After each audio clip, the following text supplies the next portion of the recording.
Many of us were trained in this notion that we have to generate businesses that are phenomenally consistent. Everything has to be locked down, buttoned down. We have to systematize everything. And once we lock in on the system, we just have to repeat it, repeat it, repeat it. We have to create those repeatable processes. We have to glean out and lean out everything in the business that doesn't operate that way.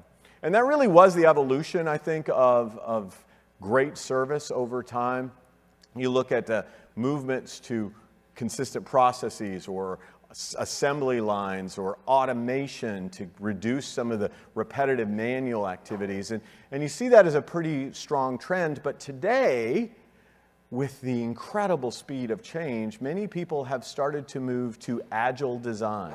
And the notion that rather than create it once and repeat it forever, really, you're creating it in a constantly evolving, iterative way.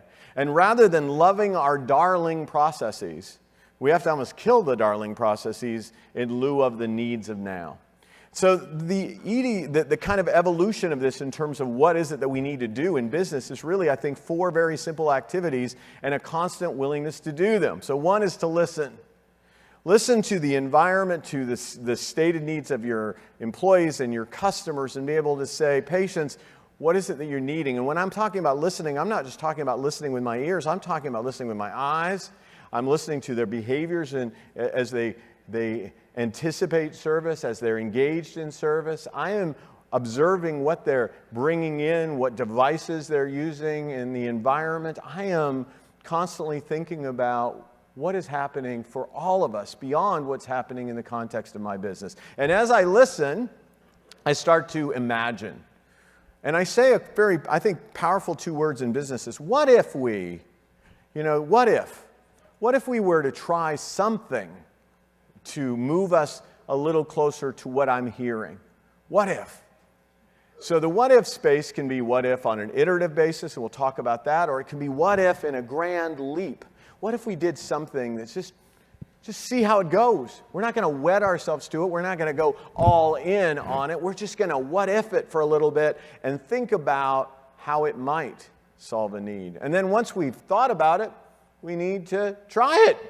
Hey, let's see how this goes. Let's not do anything wild and crazy. I was in this iterative design process with Starbucks, and it was at a time in history when we knew technology was going to come into the cafe. We just didn't know how it was going to come in the cafe. We were paying all kinds of attention to trends and things that were happening. And we saw that people were downloading and burning songs thanks to Apple at the time. And they were paying 99 cents to do it.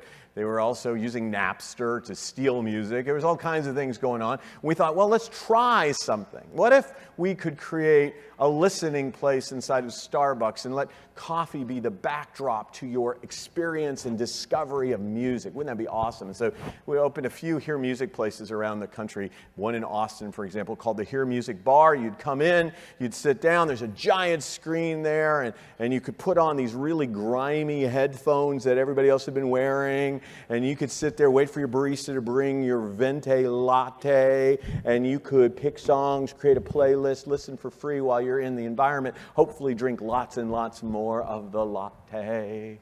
And then you'd love the list that you created so much that you would then ask the barista to burn it onto a CD. What a concept that is in retrospect, a CD. And you would then be able to take it home. 99 cents a song. What an awesome try, don't you think? It failed so incredibly miserably. It was just traumatic to see how bad it failed. At the same time, we thought, well, maybe we'll try something different.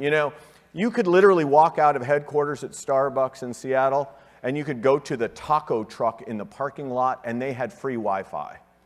You could go to a Starbucks, and they did not. You were locked into a provider, AT&T. You had to become a loyalty card member. It became a real fiasco. But we finally decided, hey, why don't we try just free Wi-Fi a little bit and see if it's a business benefit. Amount of time spent in the cafe environment was substantially longer with free Wi-Fi. We could understand people's device use. We could get easier willingness for people to share and download material that we were curating for them. was crazy good. So now I can tell you Starbucks has as good a Wi-Fi as that taco truck. We tried it, and because it derived the revenues that were required, they do it. And that really is the iterative design process. But many of us are so unwilling to imagine or try. Because we have done it and it worked the way we've done it, for goodness sakes. Hello? Why would I go and do something stupid like that? Well, because you're not going to go all in. You're going to go all imagine. I'll imagine for the customer. I'll imagine for the patient. I'll imagine for the employee. I will enter that space. I am a leader. I am a visionary. A visionary has vision that has imagination attached to it. Innovation is the ability to say what if and create value. Innovation isn't just invention. I could go in my basement and put duct tape on PVC pipe and invent something that has no utility. But if it serves a patient need, that's patentable. That's worth something. So it's really innovating by imagining.